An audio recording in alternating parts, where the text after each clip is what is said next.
بسم اللہ الرحمن الرحیم۔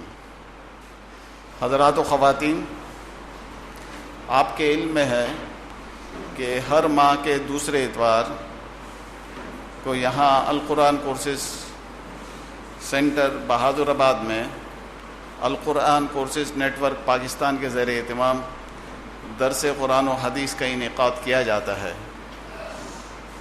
آج کے ہمارے درس قرآن و حدیث کا موضوع مروجہ استخارہ و استشارہ کی شرعی حیثیت ہے اور اس کی نشست نمبر 2 ہے۔ آج پچھلے ماہ بھی اس موضوع پر یہاں ہی درس قرآن و حدیث اس موضوع پر منعقد کیا گیا تھا، اور ہمارے آج کے مدرس بھی جناب مولانا فہیم الدین صاحب ہیں۔ میں حضرت سے گزارش کروں گا کہ درس قرآن و حدیث کا آغاز فرمائیں۔ السلام علیکم ورحمۃ اللہ وبرکاتہ۔ الحمد للہ وکفا والصلاة والسلام علی من لا نبی بعدہ۔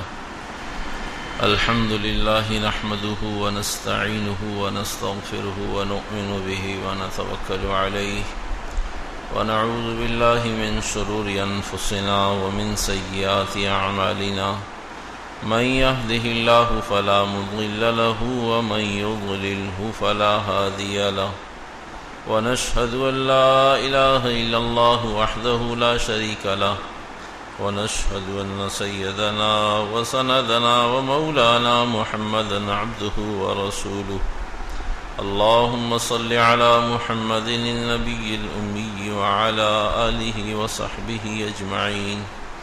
اعوذ باللہ من الشیطان الرجیم، بسم اللہ الرحمن الرحیم۔ فبما رحمة من الله لنت لهم ولو كنت فظا غليظ القلب لانفضوا من حولك فاعف عنهم واستغفر لهم وشاورهم في الأمر فإذا عزمت فتوكل على الله إن الله يحب المتوكلين۔ صدق اللہ مولانا العظیم وصدق رسولہ النبی الکریم، ونحن على ذلك لمن الشاہدین والشاکرین والحمد للہ رب العالمین۔ قرآن حکیم کی آیت مبارکہ کا تعلق سورہ آل عمران فبما رحمت من اللہ لنت لهم ولو كنت فظا غلیظ القلب لانفضوا من حولك فاعف عنهم واستغفر لهم وشاورهم في الأمر فإذا عزمت فتوكل على الله إن الله يحب المتوكلين۔ 159 نمبر آیت، جس میں اللہ سبحانہ وتعالی نے مشورے کی فضیلت ارشاد فرمائی ہے۔ حضور علیہ الصلاۃ والسلام کی خصوصیات میں سے 3 خصوصیات یہاں ذکر فرمائی ہیں، اور اس سے پہلے ارشاد فرمایا فبما رحمت من اللہ لنت لهم۔ آپ صلی اللہ علیہ وسلم کو جو نرمی تحمل عطا فرمایا گیا ہے وہ خاص اللہ کا انعام اور فضل ہے۔ اگر آپ اپنے قرب و جوار میں رہنے والوں کے ساتھ سخت روی کا مظاہرہ کریں تو پھر لنفضوا من حولک، یہ آپ کے دائیں بائیں سے دور ہو جائیں گے۔ اہل انہیں قریب کرنے کی کیا صورت ہے؟ فاعف عنہم، درگزر کیجئے، زیادہ پکڑ دکڑ نہ کیجئے۔ واستغفر لہم، ان کے لیے اللہ سے استغفار بھی طلب کیجئے۔ تیسرا کام وشاورہم فی الامر، اور ان سے مشورے بھی کرتے رہیے۔ فَإِذَا عَزَمْتَ فَتَوَكَّلْ عَلَى اللَّهِ، جب آپ یہ 3 کام کر چکیں، پھر کام پورا ہو گیا، پھر بس اللہ پر بھروسہ باقی ہے، اللہ پر بھروسہ کیجئے، اور اس انداز پر ان چیزوں اور ان اعمال کے ساتھ بھروسہ کرنے والے اللہ کو بہت ہی اچھے لگتے ہیں۔ فَاعْفُ عَنْهُمْ وَاسْتَغْفِرْ لَهُمْ وَشَاوِرْهُمْ فِي الْأَمْرِ، فَاعْفُ عَنْهُمْ، درگزر کیجئے، وَاسْتَغْفِرْ لَهُمْ، ان کے لیے اللہ سے توبہ استغفار بھی کیجئے، وَشَاوِرْهُمْ فِي الْأَمْرِ، اور ان سے مشورے بھی کرتے رہیے۔ فَإِذَا عَزَمْتَ فَتَوَكَّلْ عَلَى اللَّهِ، پھر اللہ پر بھروسہ کر لیجئے۔ آپ نے اپنا کام کر لیا ہے، اللہ کو یہی چیزیں مقصود اور مطلوب ہیں۔ آپ نے اپنا کام کر لیا، اور ایسا کرنے کے بعد بھروسہ کرنے والے اللہ کو بہت اچھے لگتے ہیں۔ ان اللہ یحب المتوکلین۔ تو آیت مبارکہ کا تعلق سورہ آل عمران سے تھا۔ وشاورہم فی الامر سورہ شورا کا ایک ٹکڑا اور آیت کا ایک حصہ ہے۔ 38 نمبر آیت میں اللہ فرماتے ہیں وشاورہم فی الامر۔ صحابہ کی بہت ساری خصوصیات اللہ سبحانہ وتعالی نے قرآن حکیم میں ذکر فرمائیں، اور قرآن حکیم میں آ جانے کے بعد پھر آپ علیہ الصلاۃ والسلام نے بھی صحابہ کی بہت ساری فضیلتیں اور خصوصیات بیان فرمائیں۔ ان خصوصیات میں سے ایک خصوصیت یہ ہے وشاورہم فی الامر، کہ وہ صحابہ ایسے اچھے بھلے لوگ ہیں کہ اپنے کاموں کو مشورے سے طے کرتے ہیں۔ ایک اور حدیث مبارکہ جو حضرت جابر رضی اللہ تعالی عنہ کی حدیث ہے، فرماتے ہیں آپ علیہ الصلاۃ والسلام نے ہمیں، ترمذی شریف میں حدیث حضرت جابر فرماتے ہیں آپ علیہ الصلاۃ والسلام ہمیں ایسے ہی استخارے کی دعائیں سکھایا کرتے تھے جیسے قرآن حکیم کی صورتیں سکھائی جاتی ہیں اور سکھاتے تھے۔ حضرت انس رضی اللہ تعالیٰ عنہ، طبرانی کی روایت ہے، ما خاب من استخارا ما ندم من استشارا، جس آدمی نے استخارہ کیا وہ کبھی نقصان میں نہیں جائے گا۔ ما ندم من استشارا، جس نے استشارہ مشورہ طلب کیا، مشورہ طلب کرنے والا کبھی پشیمان اور کبھی کوئی ایسی کیفیت، کوئی ایسا حال کہ اسے پچھتاوا ہو نہیں ہوگا۔ تو آیت مبارکہ بھی ایک سے زائد 2 آیات، وَأَمْرُهُمْ شُورَىٰ بَيْنَهُمْ وَشَاوِرْهُمْ فِي الْأَمْرِ مَا خَابَ مَنِ اسْتَخَارَ مَا نَدِمَ مَنِ اسْتَشَارَ، حضرت انس رضی اللہ تعالی عنہ، طبرانی کی روایت۔ ترمذی کی روایت حضرت جابر رضی اللہ تعالی عنہ کے استخارے کی دعا آپ علیہ الصلاۃ والسلام ہمیں ایسے ہی سکھاتے تھے جیسے صورتیں سکھاتے تھے۔ تو آیات بھی اور احادیث بھی، یہ مضمون کا دوسرا حصہ ہے۔ اگر پہلا حصہ مستحضر ہو تو پھر اگلا حصہ زیادہ اچھے انداز میں محفوظ ہو اور رہ سکتا ہے، اگر پہلا حصہ محفوظ نہ ہو تو پھر یقیناً دوسرا حصہ بھی بہت اچھے انداز میں محفوظ نہیں رہ سکتا۔ تو اس واسطے پچھلا مضمون مستحضر ہو، عام حالات میں چند گھنٹوں کی بات، چند دنوں کی بات، ہفتے 2 ہفتے کی بات سنبھالنا، سمیٹنا، محفوظ رکھنا، محفوظ کرنا بہت مشکل ہے۔ اللہ کی شان ہم تو 1 ماہ کے بعد دوبارہ جمع ہوئے ہیں۔ تو اس واسطے وقت کی ضرورت ہے کہ مضمون کا پچھلا حصہ بھی آپ کے سامنے آ جائے، اختصار کے ساتھ ہی ہو چاہے، تاکہ معلوم ہو، اندازہ ہو، استحضار ہو کہ پہلے کیا بات چل رہی تھی۔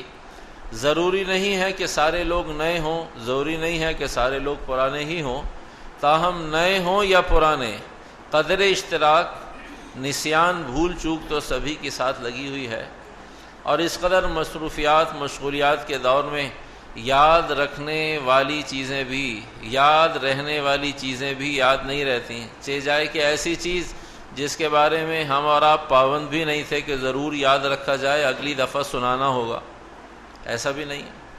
جہاں پابندی ہوتی ہے وہاں آدمی بھول جاتا ہے، یہاں تو کوئی اللہ کی شان پابندی بھی نہیں تھی۔ تو اس لیے ضرورت اور موقع کا تقاضا یہ ہے کہ چند چیزیں جو گزشتہ بھی عرض کی گئیں۔ تو پہلے نمبر پر گزشتہ جو بات عرض کی گئی تھی استخارے سے متعلق، قرآن حکیم کی آیات جو ابھی دوبارہ بتا دی گئیں، احادیث جو ابھی دوبارہ بتا دی گئیں۔ ایک بات تو یہ گزشتہ عرض کی تھی۔ دوسری بات یہ عرض کی تھی کہ بھئی عمل کی نیت کیسے ممکن ہے، کن امور کو اختیار کرنا عمل ہے اور کن امور پر اہتمام نہ کرنا، نظر ثانی نہ فرمانا، اہتمام نہ کرنا، گویا کہ سماعت برائے سماعت ہے، سماعت برائے عمل نہیں۔ جب عمل نہیں تو یقیناً فائدہ بھی نہیں۔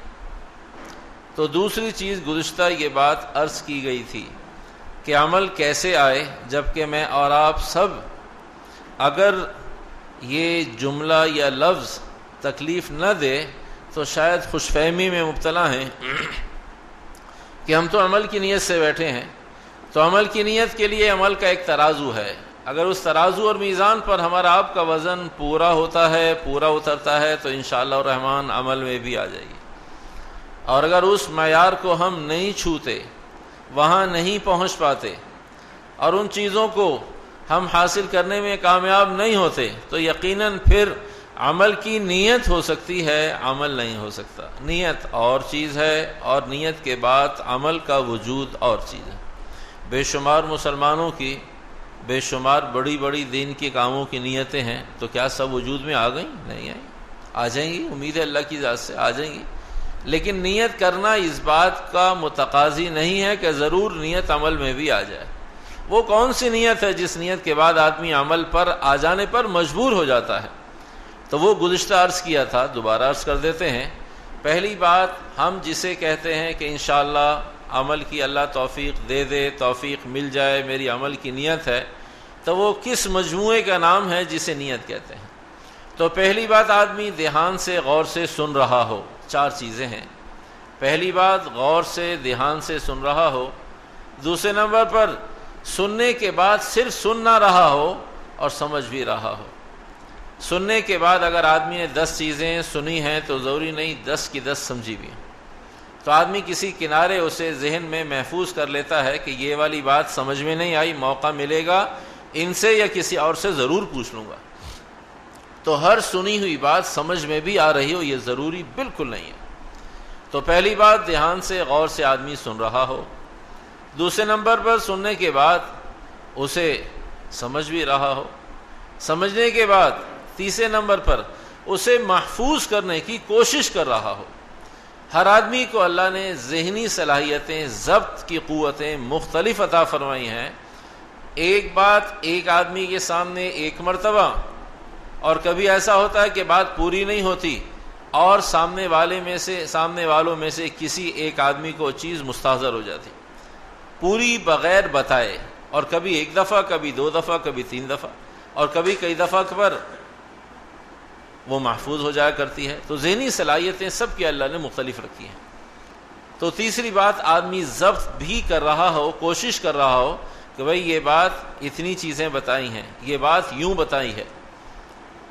تو پسند کی چیز، مزیدار چیز، جو کانوں کو اچھی لگے، وہ آدمی یاد کرنے کی کوشش کرتا ہے، اور جو بات آدمی کے ذوق، مزاج اور ٹیسٹ کی نہ ہو۔ اللہ نے سب کو 2 کان دیے ہیں، 2 کان دیے ہیں، ایک کان سے آنا اور دوسرے کان سے جانا، یہ تو معروف ہے۔ اور اگر کوئی چیز پسندیدہ ہو، ذوق کی ہو، جس کی آدمی کو پہلے سے طلب ہو، تو آدمی بغیر کان کے ہول اور سوراخ کو روکے بغیر خود ہی اندر چیز محفوظ ہو جاتی ہے۔ بس ذوق کے مطابق ہونی چاہیے، مزے کی بات ہونی چاہیے، میرے کام کی بات ہونی چاہیے۔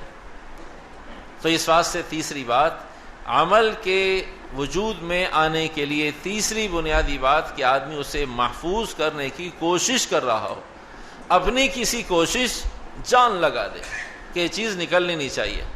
اور چوتھی اور آخری بات، عمل کب ہوگا، کب کیسے وجود میں آئے گا، اس کے لیے ضروری ہے کہ آدمی جو بات جتنی سمجھ رہا ہو، سن رہا ہو، ضبط کی ہو، دوسرے کو ضرور بتا دے، چاہے وہ دوسرا بیٹا، بیٹی، بہن، بھائی، پڑوسی، دوست، بڑا چھوٹا، باپ اور ماں ہی کیوں نہ ہو، ابا جان، اماں جان، بیٹے، ملازم، خادم، خانسامہ، کسی بھی آدمی کو آدمی سنا رہا ہو، کسی بھی آدمی کو بتا رہا ہو، اس لیے نہیں کہ بھئی مجھے یاد ہو جائے، صرف اس لیے کہ اللہ پاک مجھے عمل کی توفیق دے دے۔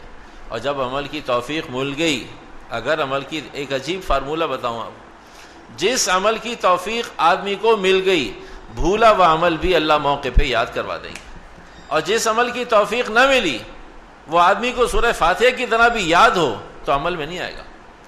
یاد علیحدہ چیز ہے، بس جس عمل کی توفیق مل گئی، جس عمل کی توفیق مل گئی، وہ انشاءاللہ موقع پر اللہ اپنی قدرت سے، اگر کسی آدمی کو آئینہ دیکھنے کی دعا کی توفیق مل گئی، بھولا ہوا ہو آئینے کے سامنے وہ آ جائے یا آئینہ اس کے سامنے آ جائے، اللہم انت حسنت خلقی، ایسے جیسے اندر کوئی چیز پہلے سے محفوظ تھی. اور زبان تو بعد میں بتاتی ہے، عقل بعد میں گردانتی ہے. آدمی کے کان پہلے سن رہے ہوتے ہیں کہ آئینہ دیکھتے ہی یاد نہیں تھی اللہم انت حسنت خلقی فاحسن خلقی.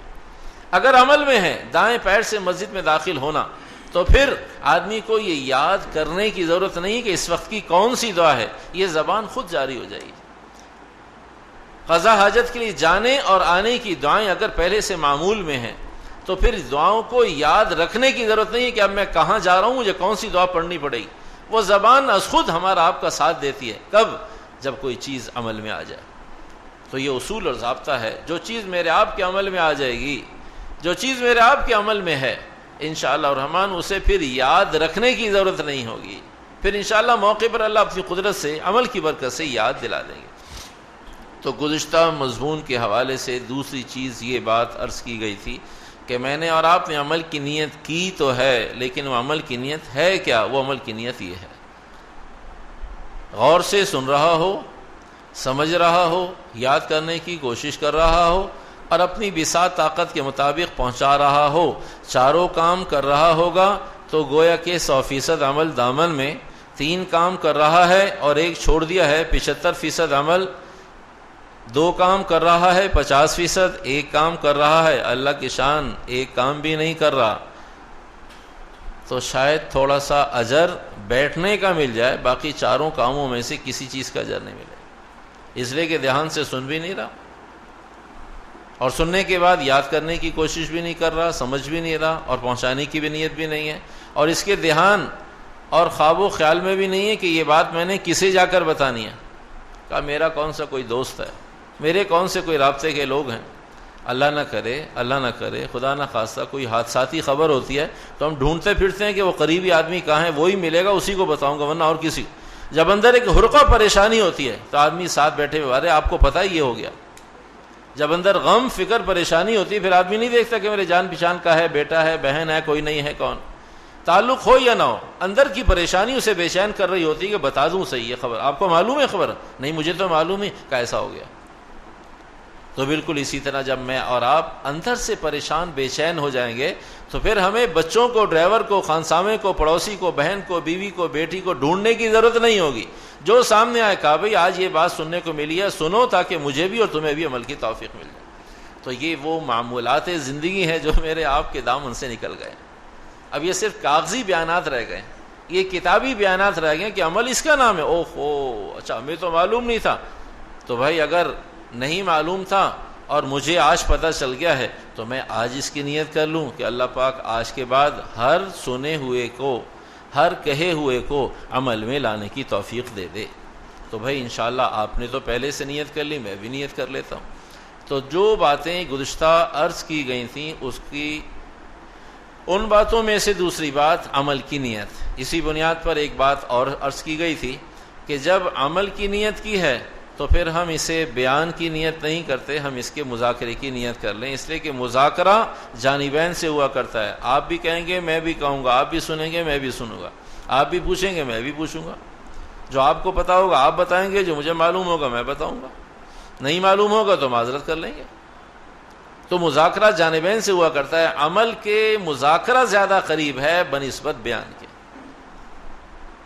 کے، بنسبت بیان کے عمل کے زیادہ قریب مذاکرہ ہے. تو ہم مذاکرے کی نیت کر لیں تاکہ عمل کی نیت بھی کی ہے اور عملی طور سے انشاءاللہ عمل میں بھی آ جائے. تو 2 باتیں یہ عرض کی تھی.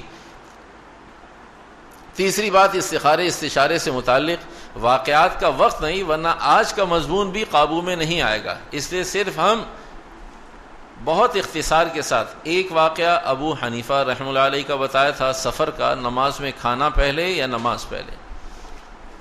دوسرا واقعہ ام سلمہ رضی اللہ تعالی عنہا کا بتایا تھا کہ آپ علیہ الصلوۃ والسلام نے ان کے یہاں پیغام بھیجا تھا ام سلمہ کے خاوند کے انتقال کے بعد. تو ام سلمہ رضی اللہ تعالی عنہ کا ایک واقعہ بتایا تھا. ایک واقعہ ایک کافر اور مسلمان 2 سائل اور فقیر تھے. تو مسلمان کو غیر مسلم ہر موقع پر دے دیا کرتا تھا، غیر مسلم کو ہر موقع پر چھوڑ دیا کرتا تھا. تو ایک واقعہ ابو حنیفہ رحمہ اللہ علیہ کا بتایا تھا، ایک سلمہ رضی اللہ تعالی عنہا کا بتایا تھا، ایک واقعہ 2 سائلین کا بتایا تھا، ایک مسلمان اور ایک غیر مسلم، دینے والا غیر مسلم مسلمان کو دیا کرتا تھا، غیر مسلم کو نہیں دیا کرتا تھا۔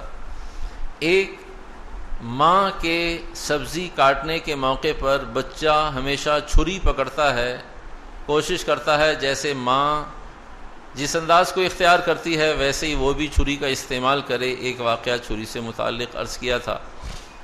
ایک آخری واقعہ سونار سے متعلق عرض کیا تھا کہ سونار کے پاس شیشے کے گلاس کے باکس میں بہت چھوٹا سا ترازو ہوا کرتا ہے۔ وہ ترازو بچے جب بھی کبھی ماں باپ کے ساتھ جیولرز کے پاس، سونار کے پاس چلے جائیں تو والدین اور مستورات کی ترجیحات تو کچھ اور ہوتی ہیں، بچے کی ترجیحات بس اس ترازو کو لینے اور کہا یہ چاہیے مجھے۔ وہ یہ سمجھتا ہے شاید اور کھلونوں کی طرح شاید یہ بھی کھلونا ہے۔ تو یہ بات واقعات کے حوالے سے گزشتہ عرض کی تھی۔ چوتھی اور آخری بات جو گزشتہ عرض کی تھی وہ مشروع کب ہوا، کیسے ہوا، استخارہ، اس کے بارے میں عرض کیا تھا۔ وَأَن تَسْتَقْسِمُوا بِالْأَزْلَامِ، مشرکین مکہ کا معروف طریقہ یہ تھا کہ وہ اپنے کسی بھی اہم کام کو، چاہے وہ سفر سے متعلق ہو، چاہے وہ نکاح اور شادی سے متعلق ہو، چاہے وہ کوئی خریداری سے متعلق ہو، تو وہ انہوں نے حبل نام کے بت کے قریب اور وہاں کے جو مجاور تھے، بیت اللہ میں رہنے والے مشرکین تھے، مجاور تھے، انہوں نے اپنے پاس وہ تیر سنبھال کر رکھے تھے اور ایک تھیلے میں ان تیروں کو رکھا کرتے تھے۔ ان تیروں پر امرانی ربی، میرے رب نے حکم دیا ہے، اجازت دی ہے، نہانی ربی، میرے رب نے منع کر دیا ہے، خبردار اس کو ہاتھ مت لگانا، یہ کام بالکل نہیں کرنا۔ اور تیسرے قسم کے وہ تیر ہوا کرتے تھے جن پر امرانی اور نہانی دونوں میں سے کچھ بھی نہیں لکھا ہوتا تھا۔ تو یہ 3 قسم کے تیر ہوا کرتے تھے۔ تو آدمی جوئے کی طرح اس تیر کو ہاتھ لگاتا، پکڑتا، کبھی تیر آ جاتا، امرانی ربی، میرے رب نے حکم دیا۔ کہا آپ نے کیوں تیر اٹھایا تھا؟ یہ کہا جی میں شادی کرنا چاہتا تھا، مجھے میرے رب نے اجازت دے دی، شادی کر لو، چاہے وہ خود شادی جائز ہو یا ناجائز ہو، لیکن امرانی ربی، میرے اللہ نے حکم دے دیا۔ نہانی ربی، کہیں سفر کا ارادہ ہوتا، بھئی آپ نے تیر کیوں اٹھایا تھا؟ کہا اس لیے کہ میں سفر کرنا چاہتا تھا تو مجھے میرے رب نے اجازت نہیں دی۔ اس تیر پر لکھا ہوا ہے خبردار نہانی ربی، میرے رب نے مجھے منع کر دیا۔ کبھی تیر، کبھی جوئے کا حصہ، کبھی خالی اور بغیر لکھا ہوا تیر ان کے ہاتھ میں آ جایا کرتا۔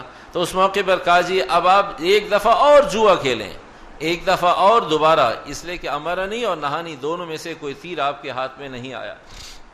تو سفر کا موقع ہو، خریداری کا موقع ہو، نکاح کا موقع ہو، کوئی اہم مسئلہ ہو، تو وہ ان تیروں سے اٹھا کر، تیروں کو اٹھا کر، تیروں سے مدد لے کر فیصلہ کیا کرتے تھے کہ ہمارے اللہ نے ہمیں حکم دے دیا۔ تو یہ وَأَن تَسْتَقْسِمُوا بِالْأَزْلَامِ کہ وہ نشان زدہ لکھے ہوئے تیروں کے ذریعے اپنے راستے، اپنے کام، اپنے فیصلے متعین کیا کرتے تھے۔ اللہ سبحانہ و تعالیٰ کو یہ بات پسند نہیں آئی۔ کہا یہ طریقہ، اول تو طریقہ کوئی مشروع نہیں تھا، جائز اور حلال طریقہ نہیں تھا، جوئے کی ایک شکل تھی۔ جب اللہ نے اس پر نہانی اور امرانی لکھا نہیں ہے تو کسی کے لکھنے سے شریعت نہیں بن جایا کرتی، پھر تو شریعت کی شکل مسخ ہو جاتی۔ اگر ہر آدمی کے لکھنے پر کوئی بھی پرچی ڈال دے، کسی بھی چیز پر لکھ دے، اور یقیناً 2 پرچیوں میں سے، 2 تیروں میں سے، 2 معلومات میں سے ایک معلومات ہاتھ آ گئی، تو یقیناً کیا وہ اللہ کی جانب سے ہو جائے گا؟ تاہم ایسا نہیں تھا۔ اس کے مقابلے میں اللہ سبحانہ و تعالیٰ نے کہ بھئی مسلمان اور وہ حکم کے بغیر قدم اٹھائیں، سفر وہ بھی شرعی ضرورت ہے، شادی وہ بھی شرعی ضرورت ہے، خرید و فروخت وہ بھی شریعت کا حصہ ہے۔ سارے امور اگر خدا نخواستہ شریعت یوں بے لگام کر دے لوگوں کو اور آزاد چھوڑ دے تو پھر ہر آدمی کی مستقل ایک علیحدہ شریعت ہو۔ اس سلسلے میں شریعت مطہرہ نے مسلمانوں پر رحم کھا کر آپ علیہ الصلاۃ والسلام پر استخارے اور استشارے کے احکامات اتارے کہ جو ہم نے امر نہیں کیا اسے ہماری طرف منسوب نہ کیا جائے، جھوٹ نہ بولا جائے۔ جو ہم نے منع نہیں کیا اسے ہماری طرف منسوب نہ کیا جائے، ہم نے منع نہیں کیا۔ تو اس کا طریقہ یہ ہے کہ استخارہ بھی کیا جائے، استشارہ بھی کیا جائے۔ تو جو مضمون چل رہا استخارہ اور استشارے سے متعلق، استخارہ اللہ سے خیر طلب کرنا، اللہ سے پوچھنا، استشارہ لوگوں سے پوچھنا، لوگوں سے مدد لینا، لوگوں سے رائے لینا، لوگوں سے مشورہ طلب کرنا۔ استشارہ کہتے ہیں لوگوں سے مشورہ کرنا، پوچھنا، رائے طلب کرنا۔ اللہ سبحانہ وتعالیٰ کی منشا اور رائے کو طلب کرنا، اسے استخارہ کہتے ہیں۔ تو استخارے کے احکامات مستقل علیحدہ ہیں، استشارے کے احکامات مستقل علیحدہ ہیں۔ مشورہ معروف ہو گیا ہے، مشورہ بھی عربی کا لفظ ہے، استشارہ بھی عربی کا لفظ ہے، استخارہ بھی عربی کا لفظ ہے، لیکن استخارہ ہی مانوس ہو گئے ہیں ہم، اور استشارے کے حوالے سے ہم نے استشارے کی جگہ مشورے کو استعمال کرنا شروع کیا، اس لیے مشورہ تو سمجھ میں آتا ہے، استشارہ سمجھ میں نہیں آتا۔ تو استشارہ اور مشورہ دونوں ایک ہی چیز ہے، دونوں ہی لفظ عربی کے ہیں، استشارہ کہیے یا مشورہ کہیے، تاہم استخارے کے اعمال، استخارے کی حیت، استخارے کی صورت علیحدہ ہے۔ اب آئیے مضمون کی طرف۔ اب تک کی جو گفتگو تھی وہ گفتگو تھی جو کچھ ماقبل میں عرض کیا گیا۔ آج کی گفتگو سے متعلق مشورہ بھی ہے، استخارہ بھی ہے، ذاتی رائے بھی ہے، اور کسی بڑے کا حکم بھی ہے۔ جب ہم کبھی تینوں چاروں چیزوں کو استعمال کرنا چاہیں تو ہم کہاں کھڑے ہیں؟ سب سے پہلی بنیادی بات کہ آدمی ذاتی رائے سے بھی فیصلہ کر سکتا ہے، شریعت نے اسے گناہ اور منع نہیں کہا۔ آدمی سمجھدار ہے، کوئی چیز اچھی سمجھ میں آتی ہے، لیکن یہ بات ذہن میں رہے کہ چار چیزوں میں سے سب سے پہلی چیز جو خطرے کی ہے وہ ذاتی رائے سے کسی چیز کا فیصلہ کرنا، ذاتی رائے سے کسی چیز کا فیصلہ کرنا۔ دوسرے نمبر پر استخارہ کرنا، تیسرے نمبر پر استشارہ مشورہ کرنا، چوتھے نمبر پر اپنے بڑوں میں سے کسی کو اختیار دے دینا، والدین کو، کہ آپ جو حکم دیں گے دیں گی وہ میرے لیے حکم کے درجے میں ضرور اسے مان لوں گا۔ یہ چوتھا کام۔ تو استشارے کے حوالے سے، مشورے کے حوالے سے کچھ مضمون استخارے کا بھی ہے، انشاءاللہ وہ بھی ابھی آ جائے گا۔ تو استشارے کے حوالے سے، مشورے کے حوالے سے چار بنیادی چیزیں ہیں۔ ذاتی رائے سے بغیر کسی سے پوچھے ہوئے، صرف اپنی سوجھ بوجھ، اپنی لیاقت، فہم فراست کی بنیاد پر کسی چیز کا فیصلہ کرنا۔ ذاتی رائے کی بنیاد پر بالکل ہو سکتا ہے عین ممکنہ کام اور بات اور فیصلہ ٹھیک بھی ہو جائے، لیکن خطرات بہت زیادہ ہیں۔ ذاتی رائے سے بھی 1 نمبر پر، استخارے سے 2 نمبر پر، استشارے مشورے سے 3 نمبر پر، اور سب سے مضبوط بات اپنے بڑوں میں سے جسے ہم جانتے ہیں یہ ہمارے مخلص ہیں، اساتذہ بھی ہو سکتے ہیں، ائمہ بھی ہو سکتے ہیں، علماء بھی ہو سکتے ہیں، مفتیان بھی ہو سکتے ہیں، والدین بھی ہو سکتے ہیں، کہ آپ حکم دے دیجئے، میری کچھ سمجھ میں نہیں آ رہا، جو آپ فرمائیں گے قرآن حدیث کے تناظر میں اللہ اور رسول علیہ الصلاۃ والسلام کو سامنے رکھ کر آپ کی بات میرے لیے حکم سے کم نہیں ہوگی۔ یہ سب سے اعلیٰ درجے کی بات ہے، یہ مشورے سے بھی اوپر کی چیز ہے۔ پہلے درجے کی چیز جو خطرے سے خالی نہیں ہے وہ ہے ذاتی رائے، وہ ہے ذاتی رائے کہ آدمی کسی سے مشورہ نہ کرے، نہ بیوی سے، نہ بچوں سے، نہ بڑوں سے، نہ چھوٹوں سے، نہ مردوں سے، نہ عورتوں سے، نہ تعلق والوں سے، نہ دوست احباب سے، کسی کو بڑا نہ جانے، اس کے نزدیک سب سے بڑا وہ خود ہو، سب سے زیادہ سمجھدار وہ خود ہو، اور اپنے فیصلوں کو گردانتا ہو کہ میں نے وہ فیصلہ کیا، غلط ہوا تھا، وہ کہا بالکل ٹھیک تھا، اب میں نے فیصلہ کیا، کیا حرج کی بات۔ تو عین ممکن ہے وہ ٹھیک ہو گیا ہو، عین ممکن ہے یہ غلط ہو۔ تو کسی فیصلے کو بنیاد بنا کر کے میں نے پہلے 5 فیصلے کیے، اب بھی ذاتی رائے پر یہ فیصلہ کرنا چاہتا ہوں، وہ 5 فیصلوں کی بنیاد پر انہیں تکیہ بنا کر، سہارا بنا کر، اب 5واں فیصلہ ضروری نہیں کہ وہ ٹھیک ہو جائے۔ تو پہلی صورت ذاتی رائے کی بنیاد پر، دوسری صورت استخارے کی بنیاد پر۔ ذاتی رائے کے مقابلے میں استخارے کی حیثیت اور اہمیت زیادہ ہے، استخارے سے اوپر کی چیز حیثیت اور اہمیت زیادہ ہے مشورے کی، اور مشورے سے بھی زیادہ حیثیت اور اہمیت زیادہ ہے اپنے بڑوں کو اختیار دے دے، اپنے والدین کو، کہ آپ میرے والدین ہیں، میرے کبھی برا نہیں چاہیں گے، آپ میرے استاد ہیں، آپ مفتی صاحب ہیں، آپ مولوی صاحب ہیں، آپ امام صاحب ہیں، آپ ہمیشہ سے ہماری خیر خواہ رہی، آپ فرما دیں کیا کرنا ہے، آپ کا فرمانا میرے لیے حکم سے کم نہیں ہوگا۔ تو پہلی چیز ذاتی رائے پر فیصلہ کرنے پر تھوڑی سی تفصیل۔ ہم جس معاشرے کا حصہ ہیں وہاں نقصان تو بعد میں پتہ چلا کرتا ہے، لیکن ذاتی رائے پر آدمی جم جایا کرتا ہے، یہ آدمی کے نااہل ہونے کی علامت ہے۔ اصرار اور جمنا یہ آدمی کے نااہل ہونے کی علامت ہے، یہ آدمی کے کم ظرف اور چھوٹی سوچ کا مالک ہونے کی علامت ہے۔ اپنی رائے دینے کے بعد پھر کنگھالتا رہے، پوچھتا رہے، تاکہ اپنی رائے کیسے اور کیوں کر غلط ہو جاتی ہے۔ مشاہدہ یہ ہے، اللہ سبحانہ و تعالیٰ نے ہمیں اور آپ کو خلق الانسان عجولا خلق الانسان ضعیفا، ضعیف بھی بنایا ہے اور عجلت پسند بھی بنایا ہے۔ تو عین ممکن ہے کہ میرا اکیلی ذاتی رائے پر یہ فیصلہ کرنا یا یہ عجولہ کے ضمن میں ہو جائے یا خلق الانسان حلوہ کے ضمن میں ہو جائے، کسی ضعف، کسی کمی کی بنیاد پر۔ کیسے سمجھ میں آئے کہ اپنی ذاتی رائے ہمیشہ خطرے سے خالی نہیں ہوا کرتی؟ اس کی آسان ایک مثال سمجھیے۔ آدمی خود کوئی تحریر لکھے، میں اور آپ اگر کبھی ہمیں اس کا مشاہدہ ہوا ہو، بات چل رہی ہے ذاتی رائے کی، کہ ذاتی رائے خطرے سے خالی نہیں ہے، اس لیے قرب و جوار میں مشورہ تو کسی چھوٹے سے کرنے کو بھی منع نہیں کیا گیا، چہ جائے کہ بیوی بچے ہوں، چہ جائے کہ اولاد ہو، چہ جائے کہ ملازمین ہو، چہ جائے کہ ہمارے تنخواہ دار ملازم ہوں، ان سے بھی مشورہ کرنے کو شریعت نے منع نہیں کیا، پسند کیا۔ اکیلے کے مقابلے میں کسی چھوٹے سے مشورہ کر لیں، کم تجربہ کار سے مشورہ کر لیں، لیکن ہو سمجھدار، سمجھتا ہو، لائن کو سمجھتا ہو، جانتا ہو، اسے ضرور مشورہ کر لیں۔ چھوٹا اور بڑا ہونا، مرد اور عورت ہونے کی تخصیص نہیں۔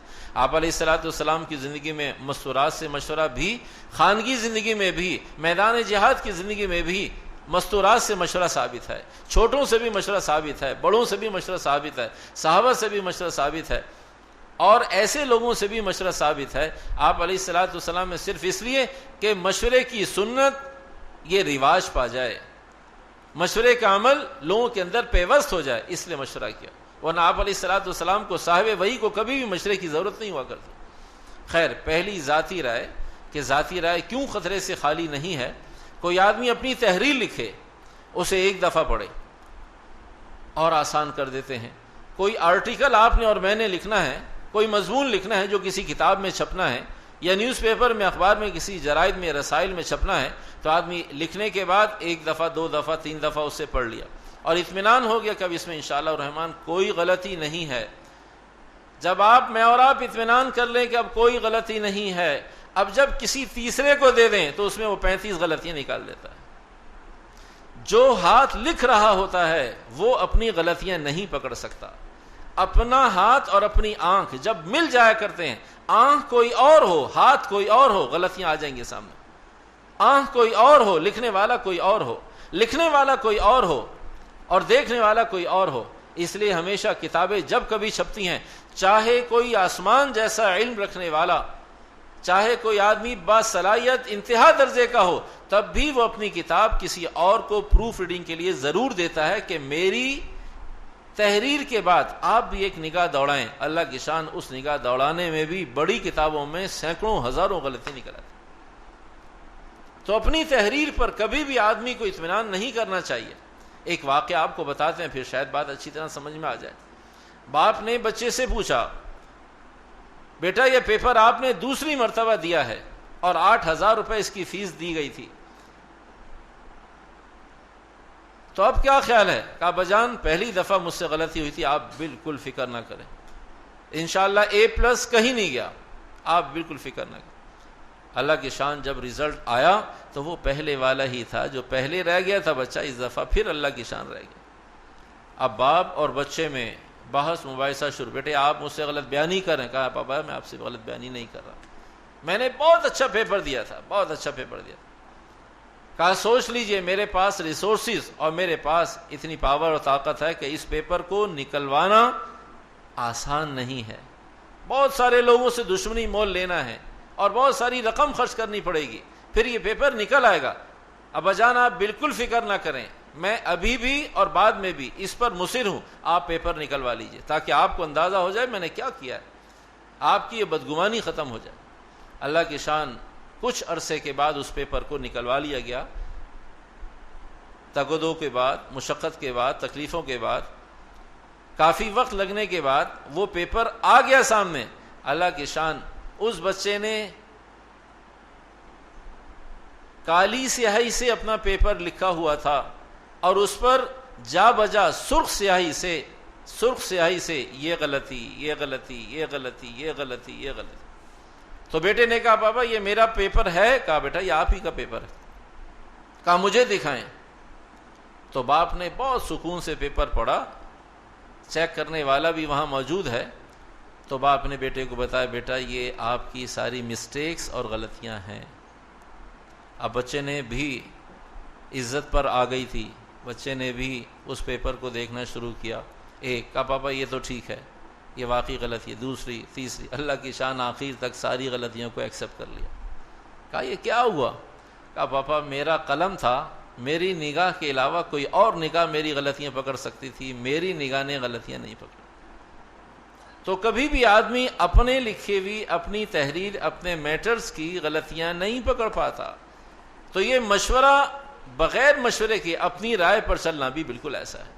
آدمی سمجھتا ہے میں سمجھدار آدمی ہوں، اتنے سارے لوگوں کا تصفیہ کرتا ہوں، عین ممکن ہے کہ اس نے دوسروں کا فیصلہ ٹھیک کیا ہو، اپنا فیصلہ ٹھیک نہ ہو رہا ہو. اور عین ممکن ہے، کیوں ایسا اس لیے ہے کہ جب دوسروں کا فیصلہ کر رہا تھا تو عاجز اور منکسر بن کر کہ اللہ تیرا احسان ہے، تو نے مجھے اس قابل بنایا، میں دو مسلمانوں کے درمیان فیصلہ کر سکتا ہوں. وہاں یہ متکبر نہیں تھا، اپنا فیصلہ کرتے وقت اسے یہ احساس تھا کہ میں بڑا آدمی ہوں، میرا فیصلہ پہلے بھی ٹھیک تھا اب بھی ٹھیک ہے. اللہ کی شان، اس جذبے پر اللہ نے پلس کو مائنس کر دیا. تو اکیلے فیصلے، تنہا فیصلے، بغیر مشورے کے فیصلے یہ ہمیشہ خطرے سے. تو اس واسطے پہلی صورت آدمی ذاتی فیصلے کر لیا کرتا ہے لیکن مطمئن نہ ہو، لیکن اپنے فیصلوں کو ٹھیک نہ سمجھے. اس لیے کہ جب اپنی ذات کے بارے میں کوئی فیصلہ کرتا ہے تاہم کر سکتا ہے، اجازت ہے، منع نہیں ہے، گناہ نہیں ہے، لیکن خطرے سے خالی بھی نہیں ہے.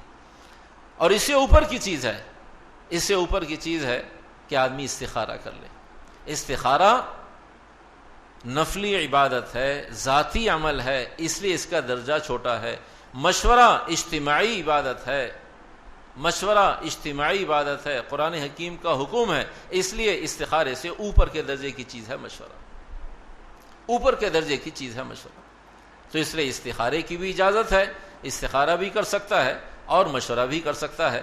اور مشورے کے ساتھ ساتھ اگر ایک آدمی مشورہ بھی نہیں کرنا چاہتا، استخارہ بھی نہیں کرنا چاہتا، تو پھر ایسی صورت میں اپنے بڑوں میں سے کسی کو اختیار دے دے کہ آپ جو فیصلہ کریں وہ میں اسے فیصلہ سمجھ کر، حکم سمجھ کر مان لوں گا. تو یہ چار صورتیں: ذاتی رائے ایک نمبر پر، خطرے سے خالی نہیں. استخارہ اگر اس کے علاوہ کوئی چیز، پھر استخارے کے بعد کوئی چیز سمجھ میں آئے اس کو پھر مشورے سے کنگھال سکتا ہے کوئی چیز استخارہ کرنے کے بعد، اس لیے کہ استخارہ ذاتی ہوا کرتا ہے اور مشورہ اجتماعی ہوا کرتا ہے. تو مشورے میں خیر کیوں اللہ نے رکھی ہے؟ بہت ساری وجوہات، بہت سارے اسباب، بہت سارے فضائل. ایک فضیلت من جملہ فضائل میں سے یہ ہے کہ مشورہ آدمی ہمیشہ یوں سمجھ کر دیتا ہے کہ پتہ نہیں میرا مشورہ ٹھیک ہوگا یا نہیں، میں کہہ دیتا ہوں، بتا دیتا ہوں. آدمی چھوٹا سمجھ کر، ایک سے زائد عقلیں اکٹھی ہوتی ہیں اور اپنے آپ کو عاجز اور منکسر سمجھ کر آدمی رائے دے رہا ہوتا ہے. اللہ کو یہی تواضع پسند ہے، اسی بنیاد پر اللہ مشورے میں خیر ڈال دیتا ہے. اگر کوئی آدمی مشورہ مجھوں کو تاؤ دے کر، سر اٹھا کر، تو اسی مشورے میں فساد برپا ہو جائے گا. لیکن مشورہ عام طور سے آدمی دیتا ہے، کہا جی میں اپنی رائے دے دیتا ہوں، پتہ نہیں ٹھیک ہے غلط ہے، آپ بھی اپنی رائے دے دیں. تو ہر ایک آدمی تواضع کی بنیاد پر سر جھکا کر کہہ رہا ہوتا ہے. اللہ کو یہی بات پسند ہے کہ بہت سارے مسلمان دیندار متقی لوگ اکٹھے ہیں، سب کے سر نیچے ہیں، پتہ نہیں ٹھیک ہوگا غلط ہوگا، فیصلہ کیا ہوگا، اللہ خیر کرے. یہ جذبہ ایسا ہے، اس جذبے کو اللہ پسند کر کے، تواضع کو پسند کر کے اللہ فیصلہ فرماتے ہیں ہم نے اس مشورے میں خیر ڈال دی. تو اس واسطے مشورے میں خیر ہے. تو چار چیزوں میں سے پہلے ذاتی رائے، دوسرے نمبر پر استخارہ، تیسرے نمبر پر مشورہ، چوتھے اور آخری نمبر پر اپنے بڑوں میں سے کسی کو اختیار دے دیں. انشاءاللہ الرحمن سب سے محفوظ طریقہ جو ہمارے معاشرے سے مفقود ہو گیا، جو ہمارے گھروں سے مفقود ہو گیا، جو ہماری کمیونٹی سے مفقود ہو گیا، جو ہمارے پاس صرف رسمی طور سے بتا دیجئے، کہہ دیجئے، کرنا مجھے وہی ہے جو میری اپنی عقل میں آئے گا. ابا جان آپ بھی رائے دے دیں، آپ بھی بتا دیں، اما جان آپ بھی بتا دیجئے. دادی اور نانی سے بھی آدمی رائے لے لیتا ہے. کہا یہ بوڑھے لوگ ہیں، کہا ان سے رائے کیوں لی تھی؟ کہا انہیں خوش کرنے کے لیے. کہا ان سے کیوں رائے لیتے ہیں؟ کہا اس لیے کہ بوڑھے ہیں، بچوں کی سی عادتیں ہیں ان کی. اسی وقت اس مشورے میں اللہ نے فائدے کی جگہ نقصان کے بیج بو دیے. اس سے بہتر ہے کہ بوڑھے ماں باپ سے رائے نہ لی جائے. ماں باپ سمجھ رہے ہوتے ہیں یہ ہمارے بچے ہیں، اولاد جان رہے ہوتے ہیں کہ اب یہ ہمارے آگے بچے ہیں. تو ایسے موقع پر حکم کے درجے میں اس لیے زور دے رہے ہیں، حکم کے درجے میں رائے کو نہیں زور دے رہے. ماں باپ سے بڑوں سے کہا جائے آپ جو کہیں گے ویسے ہی ہوگا. سب سے محتاط طریقہ، سب سے محفوظ طریقہ، اپنے کسی ایک کو، دو کو، چار کو، 20 کو بڑا بنا لیجئے. پھر اپنے سارے فیصلے نہ کریں، مشورہ نہ کریں، استخارہ، کسی اور کام میں نہ لگیں، نہ کریں دعائیں. ماں باپ کی دعائیں بہت کافی ہیں. وہ راتوں کو اٹھ کر رو رو کر میرے بچے نے، میرے پوتے نے، میرے نواسے نے اللہ مجھ سے پوچھا ہے اور مجھ سے کہا ہے کہ دادا نانا آپ کا کہنا حکم ہے، اللہ اس کی لاج رکھ لے، اللہ میرے سفید بالوں کی لاج رکھ لے، اس کو تو نہ ہوتے ہوئے تب بھی کچھ کر کے دے دے. وہ مشورے میں وہ خیر نہیں ہے جو بوڑھے ماں باپ آدھی رات کو ہاتھ اٹھا کر کے میرے بچے نے مجھ سے پوچھا ہے، اللہ اپنے فضل سے اس کو پار لگا دے. وہ استخارے میں وہ خیر نہیں ہے جو بوڑھے ماں باپ کی آدھی رات کو رو رو کر دعائیں کرنے میں. کسی اولاد کو ایک نبی کی دعا اور ایک ماں باپ کی دعا، بس اس سے زیادہ کوئی اور ضرورت نہیں، کسی کی دعا کی ضرورت نہیں. اللہ کسی کی دعا پہنچا دے تو سعادت کی بات ہے، لیکن یہ دو دعائیں بہت کافی ہیں آدمی کی فلاح اور بہبود کے لیے. اس کا نبی اس کے لیے دعائیں کر رہا ہو اور اس کے ماں باپ اس کے لیے دعا گو ہوں، بس سارے استخارے اس میں سمٹ گئے، سارے استشارے اس میں سمٹ گئے، سارے مشورے اس میں سمٹ گئے. تو کوئی سفید بالوں والا، کوئی دعائیں کرنے والا ہو. اور آدمی کو اندازہ ہمیشہ اسی وقت ہوا کرتا ہے جب تک ماں باپ ایک یا دونوں حیات ہوتے ہیں تو آدمی موج کر رہا ہوتا ہے، احساس نہیں ہوتا. اور جب دونوں میں سے ایک یا دونوں چلے جائیں پھر بہت واضح فرق محسوس ہوتا ہے کہ اب وہ دعاؤں کا ذخیرہ ختم ہو گیا. پھر آدمی کو احساس ہوتا ہے کہ میرے ماں باپ میرے لیے دعا کر رہے تھے، مجھے اندازہ نہیں ہو رہا تھا. اور رہا مسئلہ کہ مشورے کے حوالے سے بھی اعلیٰ درجے کا انسان وہ ہے جو خود لوگوں کو بھی مشورہ دے، صاحب الرائے بھی ہو اور اپنے کام بھی مشورے سے کرتا ہو. یہ اعلیٰ درجے کا انسان ہے. متوسط درجے کا انسان وہ ہے جو اپنے کاموں کے بارے میں دوسروں سے مشورہ لے لے، لیکن خود اگر کوئی اس سے رائے لے کہا جی مجھے نہیں معلوم، رائے نہ دے. یہ اعلیٰ آدمی نہیں ہے، صاحب رائے ہے لیکن رائے دیتا نہیں ہے، اپنی رائے کو محفوظ رکھتا ہے بخل کی وجہ سے. معلوم ہے کہ یہ کام بتاؤں لیکن نہیں بتا، مجھے کیا لگے. اپنے کام لوگوں سے مشورے کر رہا ہوتا ہے لیکن جب کوئی اس سے مشورہ کرے کہا جی مجھے نہیں معلوم. تو یہ کامل درجے کا آدمی نہیں ہے، یہ اعلیٰ درجے کا انسان نہیں ہے. اعلیٰ درجے کا انسان یہ ہے کہ جو خود بھی صاحب الرائے ہو، لوگ اس سے پوچھیں بہترین رائے دیتا ہو اور اپنے کام بھی مشورے سے کرتا ہو. اور دوسرے نمبر پر متوسط درجے کا انسان وہ ہے جو اپنے کام مشورے سے کرتا ہو لیکن کوئی رائے لے تو دیتا نہ ہو. اور ناقص درجے کا، سب سے آخری درجے کا انسان وہ ہے جو نہ خود صاحب الرائے ہو، لوگوں کو بھی نہ سمجھا سکتا ہو اور اپنے کام بھی مشورے سے نہ کرتا. تو ہم اعلیٰ درجے کے انسان بنیں. اعلیٰ درجے کا انسان بننے کے لیے جب ہم اپنے کام مشوروں سے کرنے لگیں گے تو لوگوں سے پوچھ کر اللہ ہمارے اندر بھی رائے دینے کی صلاحیت اور استعداد پیدا کر دے گا. ایسے موقع پر آدمی سمجھتا ہے کہ جی میں تو صاحب الرائے پتہ نہیں ہوں یا نہ ہوں. جو آدمی اپنے کام مشورے سے کر رہا ہے اللہ کی شان وہ ضرور صاحب الرائے بن جاتا ہے. جو اپنے کاموں کو پوچھتا ہے، اپنے کاموں کو 10 لوگوں سے پوچھتا ہے تو 10 لوگوں کے تجربات سامنے آتے نہیں آتے. ایک آدمی کے پاس 10 لوگوں کے رائے، 10 لوگوں کی آراء موجود ہیں. تو ایسی صورت میں جب اس سے کوئی ایک پوچھتا ہے تو 10 میں سے کوئی ایک رائے تو دے سکتا ہے. تو صاحب الرائے خود بن جایا کرتا ہے، خود آدمی بالغ ہو جایا کرتا ہے رائے دینے کے اعتبار سے جب آدمی مشوروں سے زندگی گزار رہا ہوتا ہے. اور آخری درجے کی بات کہ آدمی ماں باپ سے، بڑوں سے حکم کی بنیاد پر.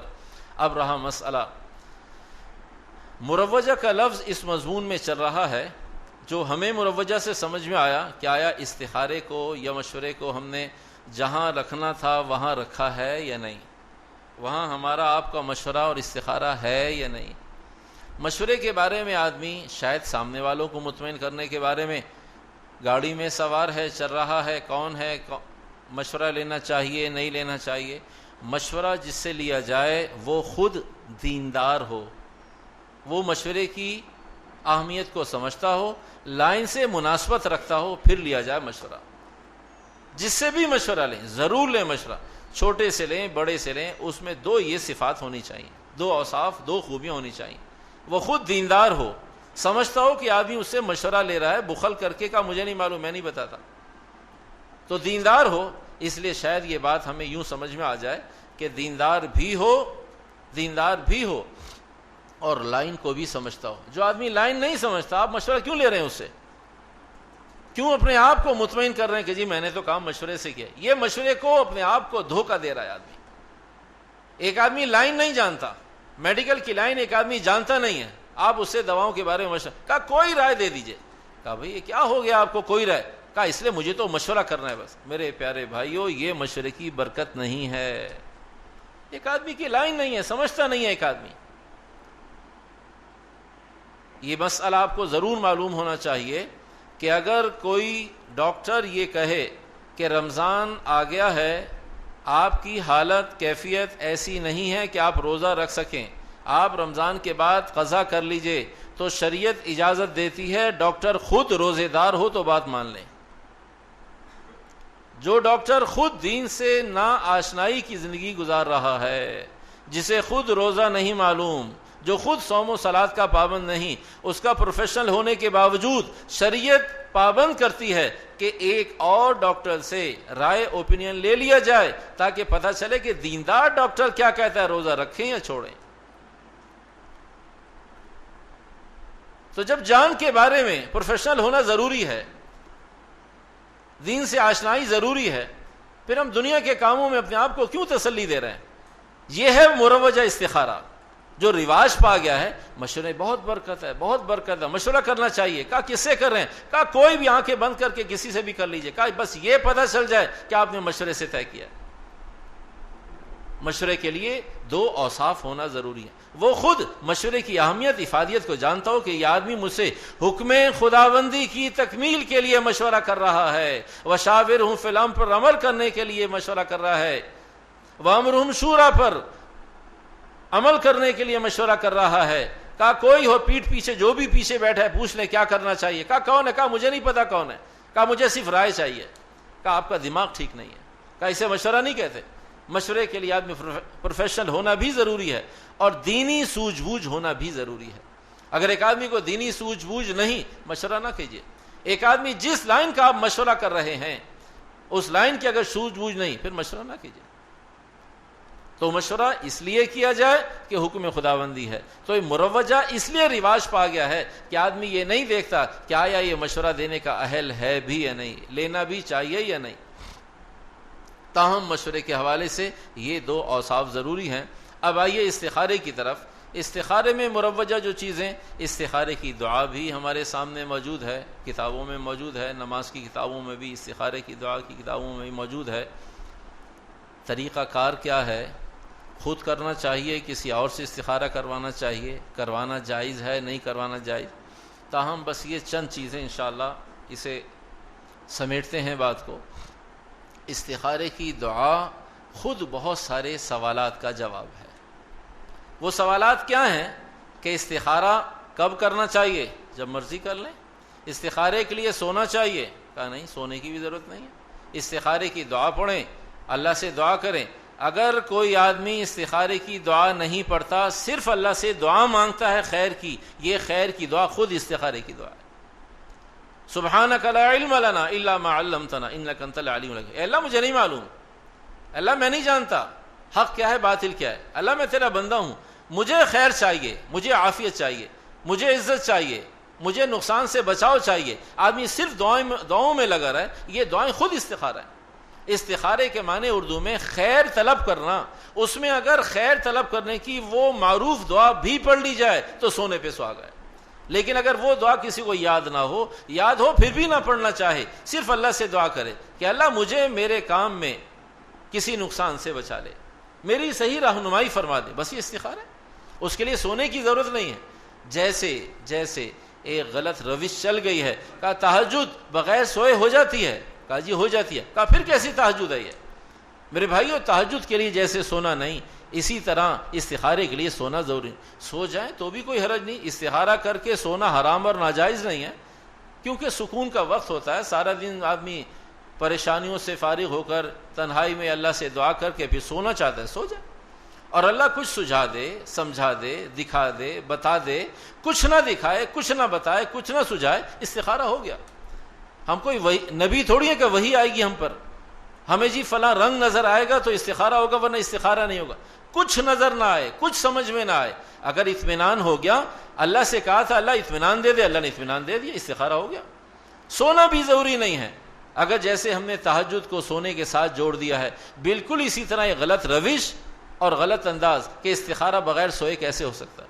استخارے کا مسنون عمل ہونا چاہیے، بس خلاف مسنون عمل نہیں ہونا چاہیے۔ مسنون عمل ہے اللہ سے دعا کریں، نفل پڑھیں، اور جو خاص دعا ہے اس کا اہتمام کر لیں، بس استخارہ ہو گیا۔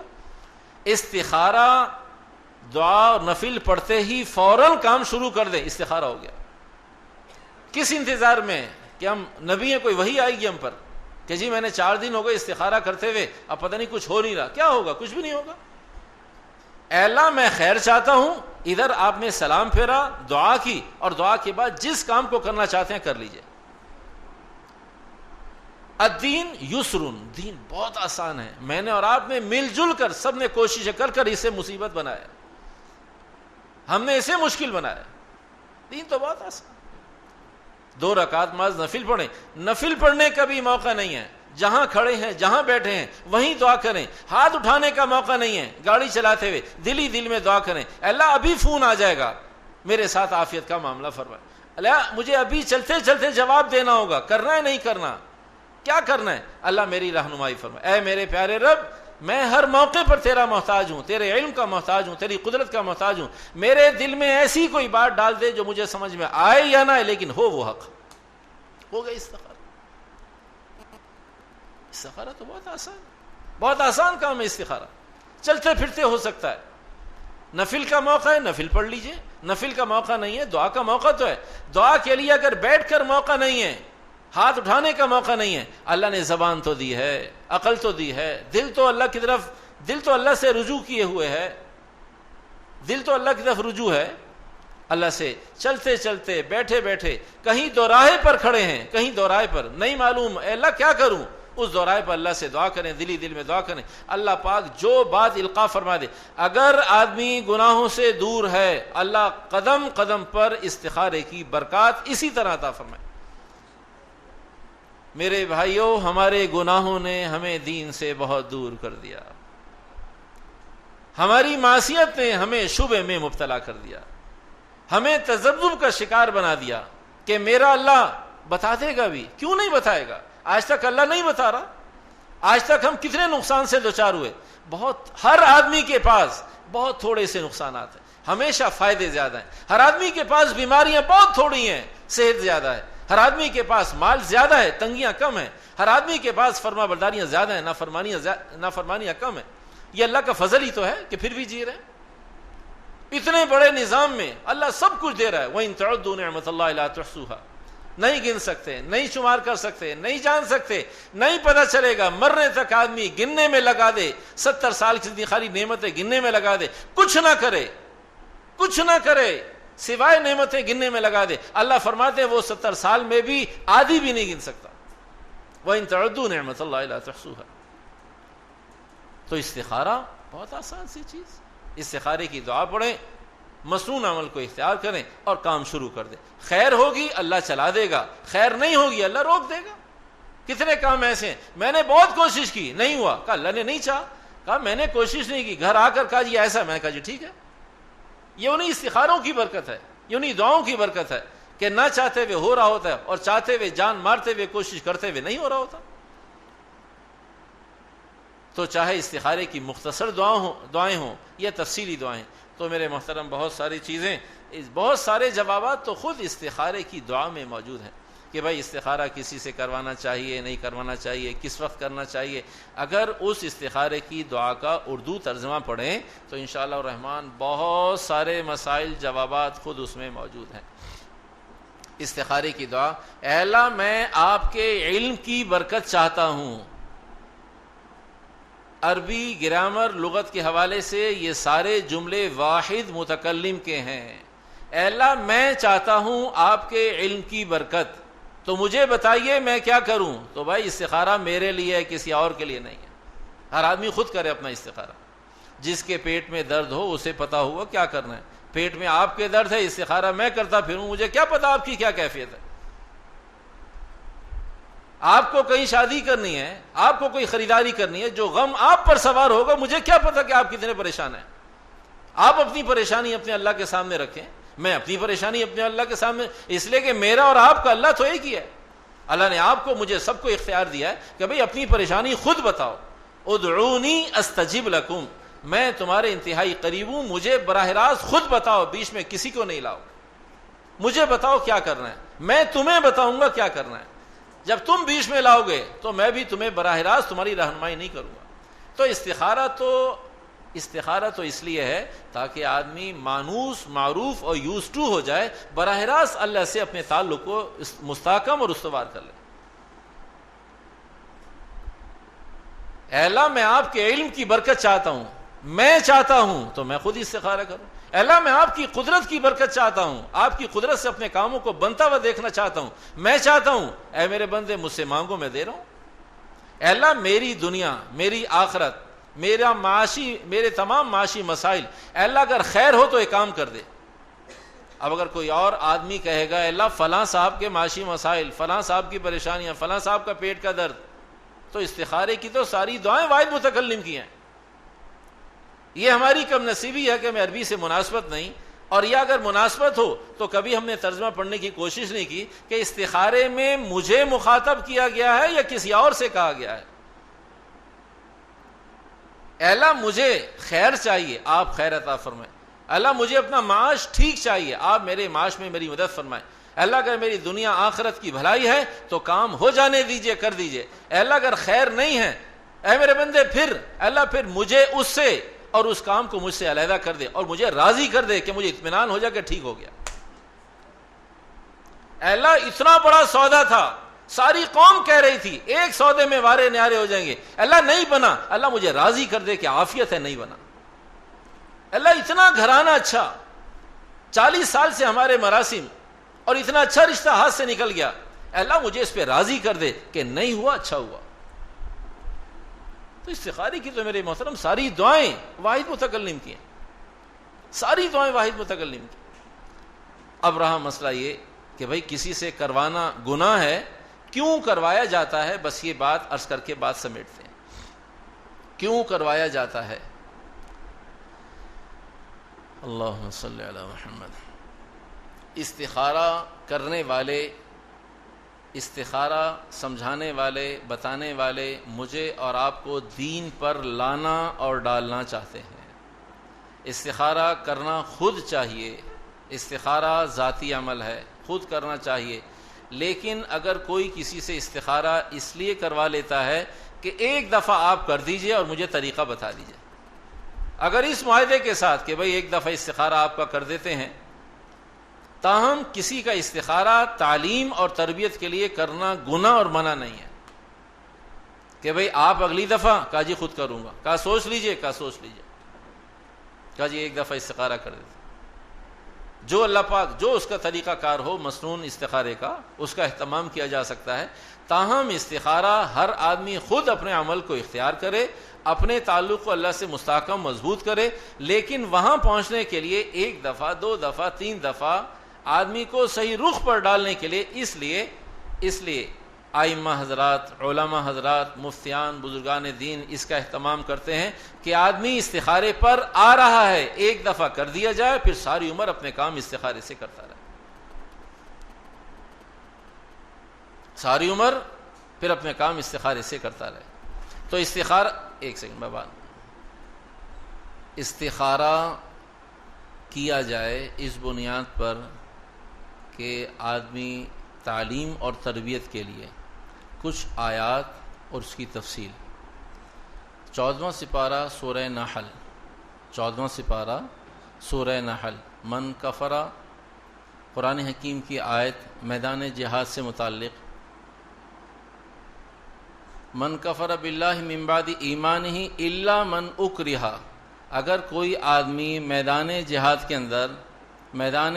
کے اندر یہ کہے کہ میں مسلمان نہیں ہوں، میدان جہاد میں یہ بات کہے میں مسلمان نہیں ہوں اور مجھے چھوڑ دیا جائے، اور واقعتاً اسے کفار چھوڑ دیں، اس کا دل اندر سے مطمئن ہے، تو شریعت نے اس کی اجازت دی ہے ایسا کر لینے کی۔ ایک آیت۔ دوسری بات، حدیث مبارکہ ہے اگر میاں بیوی کے درمیان، بچوں کے درمیان، اہل خانہ کے درمیان اگر کہیں جھوٹ کا سہارا لیا جائے، اگر جھوٹ کا سہارا لیا جائے تو جھوٹ کا گناہ نہیں ہوگا، پسندیدہ عمل نہیں ہے، تاہم اہل خانہ کے ساتھ جھوٹ بولنے کی اجازت، اچھا یہ کام کر لیں گے، معلوم ہے کل نہیں ہو سکتا۔ میدان جہاد کے اندر خضاب لگانے کی اجازت ہے۔ کسی آدمی کو دعائے قنوت نہیں آتی اور دعائے قنوت کے موقع پر اسے بات سمجھا دی جائے، بتا دی جائے کہ جب تک دعائے قنوت نہیں آتی اس وقت تک سورہ اخلاص 3 مرتبہ پڑھ لیے جائے، اور وہ بھی نہیں آتی تو اللہم اغفر لی پڑھ لی جائے، یہ دعا پڑھ لی جائے۔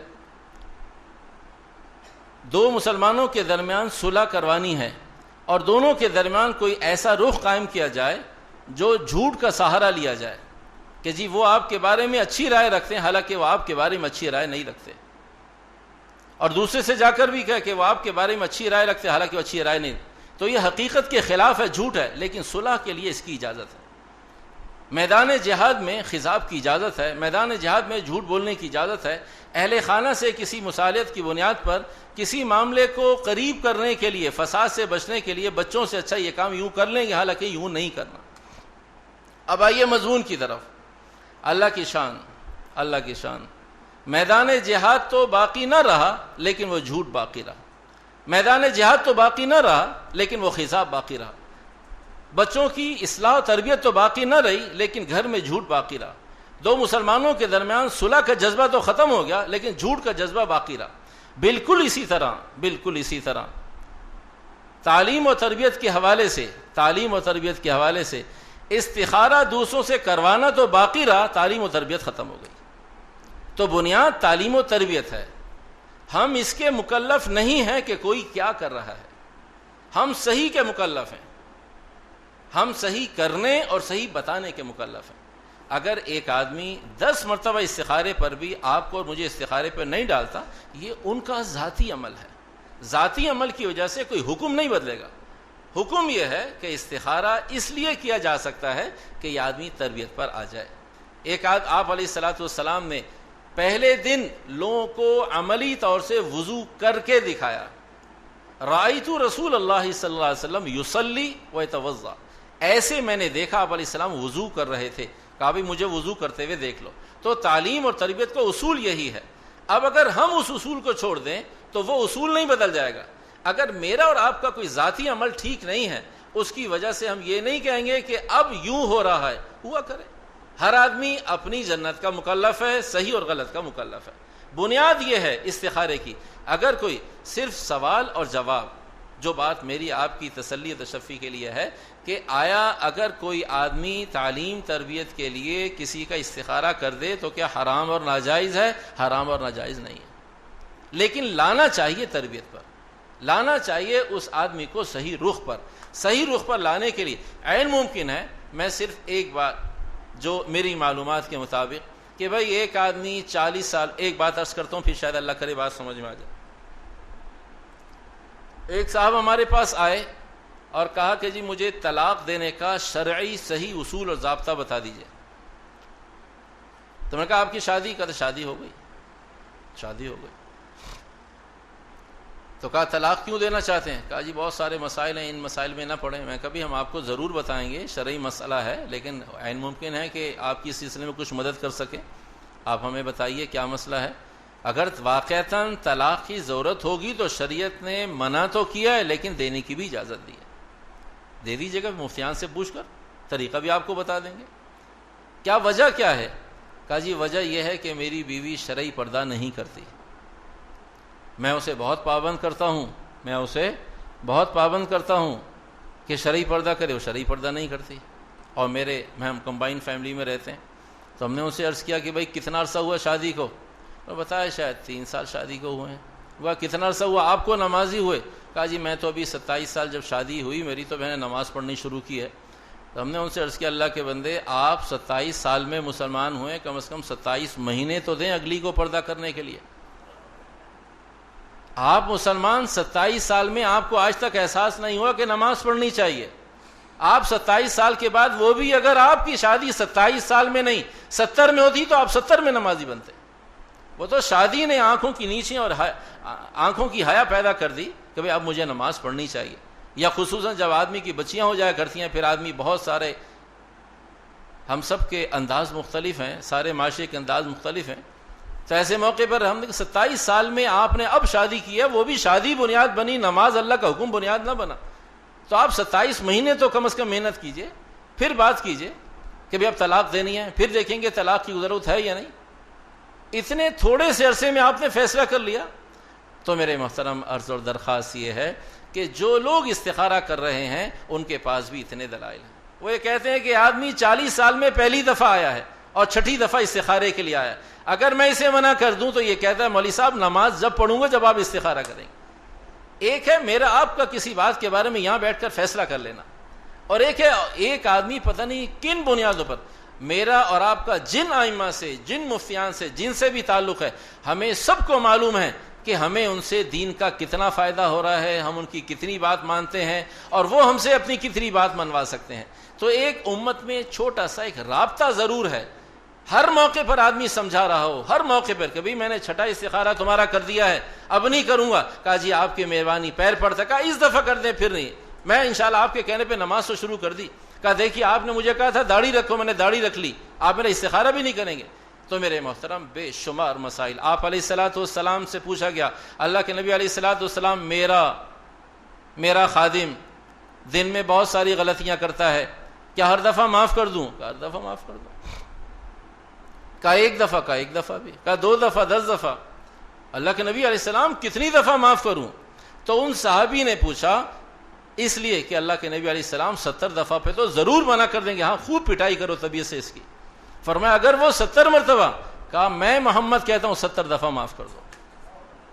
تو میرے محترم دین بہت مشقتوں سے آیا ہے, بہت مشقتوں سے رہا. صحیح پر آنے کے لیے میں نے اور آپ نے جان ضرور مارنی ہے, لیکن یہاں بیٹھ کر فیصلہ نہ کریں. کوئی ایسا نہ ہو خدا نہ خواستہ ایک آدمی صرف کسی مسجد سے اور کسی دین کے کام سے, صرف یہ استخارے سے اس کا اتنا کمزور سا تعلق ہے, مولوی صاحب کرو استخارہ تو پڑھوں گا نماز ورنہ نہیں پڑھوں گا. تربیت بہت مشکل چیز ہے بھائیو, بہت مشکل چیز ہے, لیکن اس سب کے باوجود آنا صحیح پر ہے, لانا صحیح پر ہے, آنا صحیح پر ہے. بہت ساری کمی کوتاہیوں کے بعد بھی اگر انشاءاللہ الرحمن ایک آدمی, یہ صرف میری ذاتی رائے ہے, صحیح بھی ہو سکتی ہے غلط بھی ہو سکتی ہے, اگر 50 استخاروں کے بعد بھی کوئی مسلمان پیدا ہو جائے تو سودا سستا ہے. اللہ مجھے آپ کو عمل کی, سمجھ کی, اہتمام کی توفیق عطا فرمائے.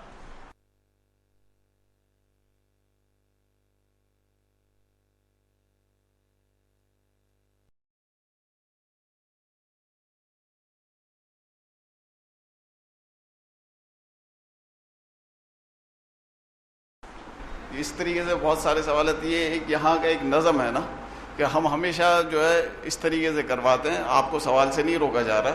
ہمارا ایک نظم ہے, دعا کے بعد انشاءاللہ جتنے سوالات کرنے ہو آپ کر لیجئے گا. ٹھیک حضرت, یہ اس کی اگلی نشست ہے یا کمپلیٹ ہوا؟ کمپلیٹ ہو, جزاکم اللہ. کچھ اہم اعلانات ہیں وہ سن لیں اور پھر اس کے بعد دعا ہوگی, اور پھر جن حضرات کو جو ہے حضرت سے جو ہے اس حوالے سے جو اشکالات ہیں وہ ان کے سامنے پیش کریں اور معلومات لے لیں. سب سے پہلا اعلان تو یہ ہے کہ اگلا ماہانہ درس قرآن و حدیث رمضان المبارک ہونے کی وجہ سے اپنی ترتیب سے ہٹ کر ہوگا, اور انشاءاللہ تعالی یہاں نماز تراویح ہوتی ہے القرآن کورسز سینٹر میں, تو اس کا ختم قرآن جو ہوتا ہے 20ویں شب کو, تو 20ویں شب کو بعد نماز تراویح یہ درس قرآن منعقد ہوتا ہے.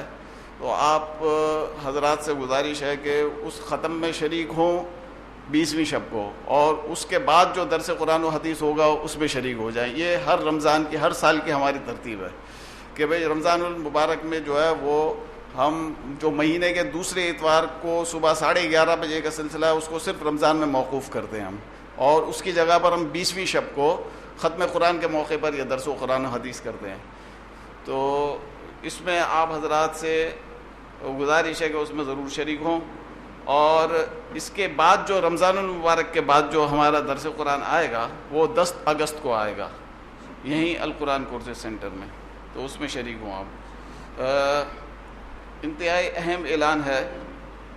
میں نے پچھلی مرتبہ بھی اشارتاً یہ اعلان کیا تھا کہ رمضان المبارک دراصل قرآن کریم کا مہینہ ہے, اور قرآن کریم کا پڑھنے کے اعتبار سے اور سمجھنے کے اعتبار سے جتنا بھی اس کا دور ہو وہ بحیثیت مسلمان ہماری ایک ذمہ داری ہے.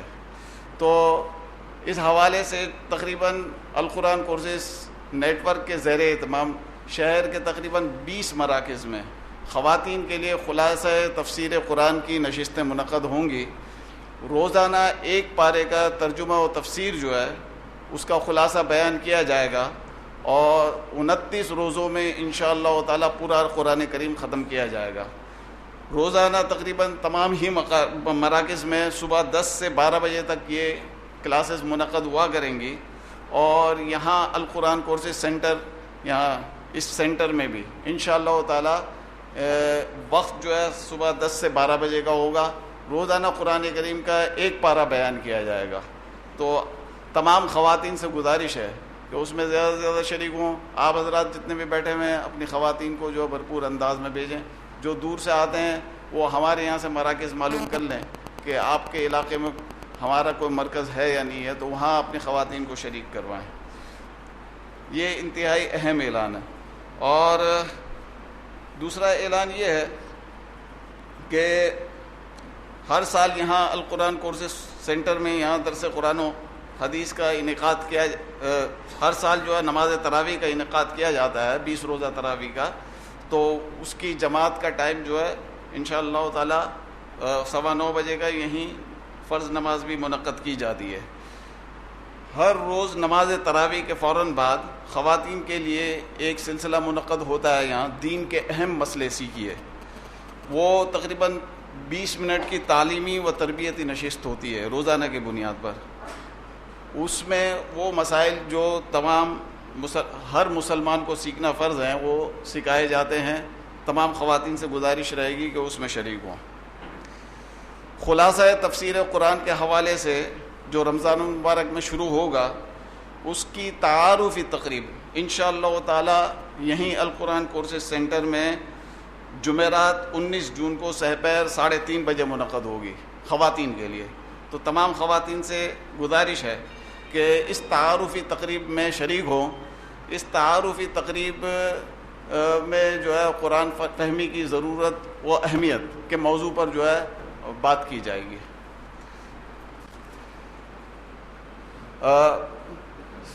جون جولائی کی چھٹیاں اب رمضان میں بھی آ جاتی ہیں, اس لیے ہم ہر سال جو ہے سمر کلاسز جو ہے بچوں کے لیے منعقد کرتے ہیں. لیکن چونکہ جون جولائی رمضان میں بھی اب آ جاتا ہے اس لیے ہم اس کو شارٹ کر رہے ہیں. پہلے تو 2 مہینے کی یہ کلاسز کیا کرتے تھے سمر کلاسز بچوں کے لیے, تو اس بار یہ 9 جون سے منعقد ہوں گی اور 21 روز تک جاری رہیں گی سمر کلاسز.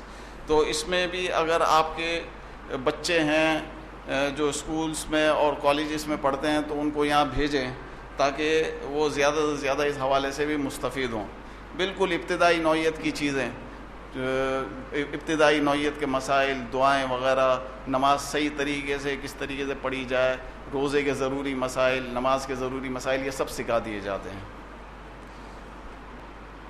وہ حضرات میں ایک ترغیب دوں گا آپ حضرات کو, آپ حضرات کے لیے کہ آپ حضرات جن مساجد سے منسلک ہیں وہاں بھی اس قسم کی بات چلائیں کہ وہاں بھی خلاصۃ القرآن کی جو نشستیں منعقد ہوں. قرآن کریم کا مہینہ رمضان المبارک کا آنے والا مہینہ, ہمیں ہمارے ان مراکز سے جو ہے اس قسم کی ترغیبات بھی دی جاتی ہیں, کیونکہ باطل قوتیں جس انداز سے اس وقت کام کر رہی ہیں تو اس کا ہم تصور نہیں کر سکتے. میں ایک جگہ مطالعہ کر رہا تھا, آپ کو حیرت ہوگی کہ کیا کہتے ہیں اپنے ویٹیکن سٹی کو 2015 کے اینڈ تک جو ڈونیشنز ملیں گے وہ تقریباً 1000 ارب ڈالر ہوں گے، 1000 ارب ڈالر. اور یہ ویٹیکن سٹی اس وقت جو ہے اپنے تبلیغی مقاصد کے لیے، یعنی عیسائیت پھیلانے کے لیے، تقریباً 1 لاکھ کے قریب تعلیمی ادارے چلا رہی ہے. اور 1 لاکھ تعلیمی اداروں کے ساتھ ساتھ 45,000 NGOs یہ الگ سے کام کر رہی ہیں. اور اس 1 لاکھ تعلیمی اداروں کی ہیلپ کے لیے اور 45,000 غیر تعلیمی اداروں کے لیے 25,000 NGOs اور مزید ان کو ہیلپ کرنے کے لیے کام کر رہی ہیں. اور 40 تعلیمی ان کے تبلیغی ادارے ایسے ہیں جو ہمہ وقت عیسائیت کی دعوت و تبلیغ کے لیے کام کر رہے ہیں. اس کے علاوہ تعلیمی سرگرمیوں کے ان اداروں میں 13,000 کے لگ بھگ جو ہے لائبریریاں ہیں جو کہ عیسائیت کی تبلیغ کے لیے ہمہ وقت جو ہے کام کر رہی ہیں. اور یہ 1 لاکھ جو ہے یہ ادارے جو ہیں ان سے 30,000 اخبارات اور جرائد جو ہے جاری ہو رہے ہیں جو کہ عیسائیت کی تبلیغ اور تعلیم کے لیے بھرپور کردار ادا کر رہی ہیں. اسی طریقے سے ان لوگوں نے 4,500 ریڈیو اور ٹی وی چینلز بنائے ہوئے ہیں جو ہمہ وقت جو ہے مگن ہے اس بات میں کہ عیسائیت کی بھرپور تبلیغ ہو سکے. اس کے علاوہ اور یہ 4,500 جو ہے یہ ریڈیو اور ٹی وی اسٹیشنز یہ 70 کروڑ انسانوں تک اپنا پیغام پہنچا رہے ہیں، 70 کروڑ انسانوں تک. اور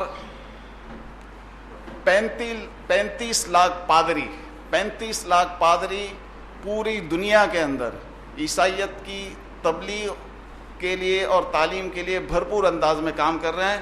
کس سے؟ 1,000 ارب ڈالر کا جو فنڈ اکٹھا ہو رہا ہے ویٹیکن سٹی کے پاس، اس کے ذریعے آپ اندازہ لگا لیں کہ ہم عشیر کیا 0.01% بھی اس وقت جو ہے اس حوالے سے ہم کام نہیں کر رہے ہیں. ہمارا دین سب سے پیارا دین، ہمارا قرآن سب سے بہترین کتاب اور سب سے سچی کتاب، اس کے لیے ہم اپنی گریبانوں میں جھانک کر دیکھیں کہ ہم کیا کر رہے ہیں.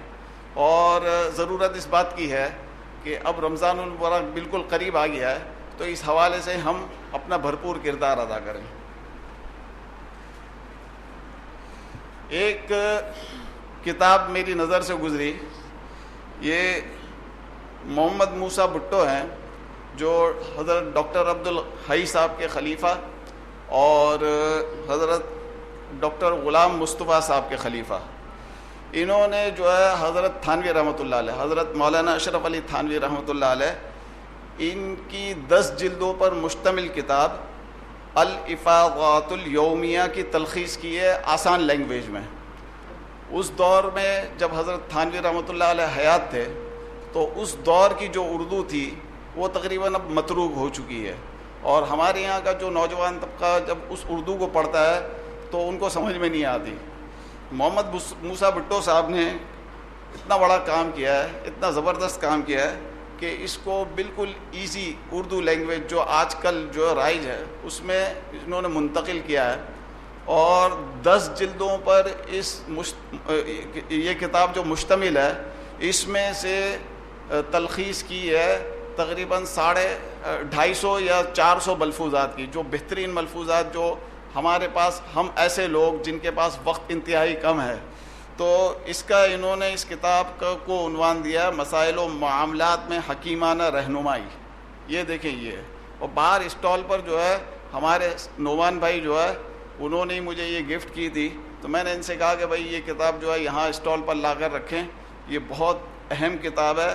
اور اس میں انہوں نے جو کیپشن دیا ہے وہ اس طریقے سے علماء کرام، سالکین راہ محبت، سماجی اور دینی جماعتوں سے وابستہ کارکنوں اور ہر سطح کے دینی و مذہبی افراد کے لیے بہترین رائے عمل.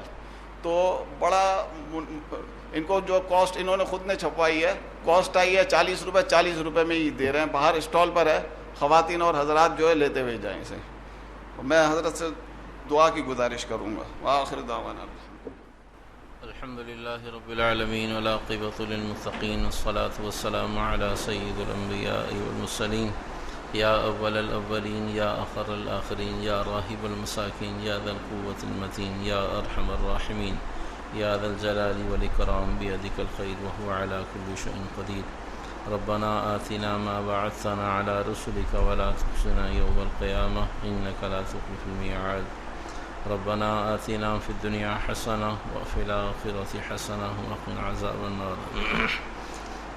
اللهم صل على محمد النبي الأمي وعلى آله وصحبه أجمعين برحمتك يا أرحم الراحمين. جزاكم الله خير.